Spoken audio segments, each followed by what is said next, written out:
20 आणि 21 ऑगस्टला महाराष्ट्रात कुठे पावसाचा जोर जास्त राहणार आहे, कुठल्या भागात पावसाचा इशारा आहे आणि कुठे पावसाचा जोर कमी होणार आहे, तुमच्या जिल्ह्यात पुढचे 2 दिवस हवामान कसं राहणार आहे, चला बघूयात। पण त्याआधी कमेंटमध्ये आम्हाला नक्की सांगा की तुम्ही महाराष्ट्रातून कोणत्या जिल्ह्यातून हा व्हिडिओ बघत आहात आणि तुमच्या गावात सध्या पाऊस कसा आहे ते। सगळ्यात आधी बघूयात कोकण। 20 ऑगस्टला कोकण आणि गोव्यात अनेक ठिकाणी पाऊस राहण्याची शक्यता वर्तवण्यात आली आहे। यामध्ये पालघर, ठाणे, मुंबई, रायगड, रत्नागिरी आणि सिंधुदुर्ग या भागांचा समावेश आहे। 21 ऑगस्टलाही कोकणात पावसाची शक्यता कायम राहण्याचा अंदाज आहे। म्हणजेच दोन्ही दिवस कोकणात पाऊस व्यापक राहू शकतो, मात्र प्रत्येक जिल्ह्यात पावसाचा जोर सारखा असेलच असं नाहीये। आता बघूयात मध्य महाराष्ट्र।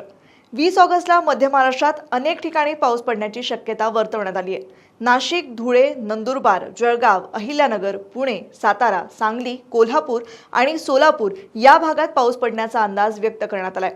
पण 21 ऑगस्टला मध्य महाराष्ट्रात पाऊस हा तुलनेनं कमी म्हणजेच विखुरलेला राहण्याची शक्यता आहे। यानंतर आता मराठवाड्याची परिस्थिती बघूयात। 20 ऑगस्टला मराठवाड्यात अनेक ठिकाणी पाऊस राहण्याची शक्यता वर्तवण्यात आली आहे। छत्रपती संभाजीनगर, जालना, बीड, धाराशिव, लातूर, नांदेड, परभणी आणि हिंगोली या भागात पावसाच्या सरी पाहायला मिळू शकतात। पण 21 ऑगस्टला पाऊस तुरळक ते विखुरलेल्या स्वरूपात राहण्याची शक्यता वर्तवण्यात आली आहे। आणि आता विदर्भ।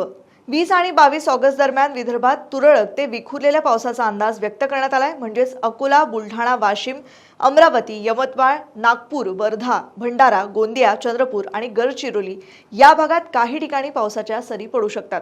पण कोकण किंवा मध्य महाराष्ट्राच्या तुलनेत पावसाचा जोर हा तुलनेनं कमी राहण्याची शक्यता आहे।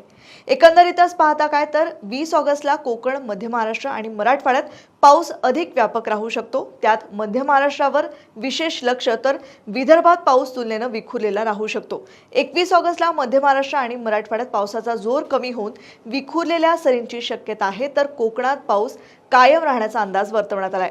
अशाच शेतीच्या आणि हवामानाच्या अपडेटसाठी ॲग्रोस्टार मराठी या आमच्या चॅनलसोबत नक्की राहा।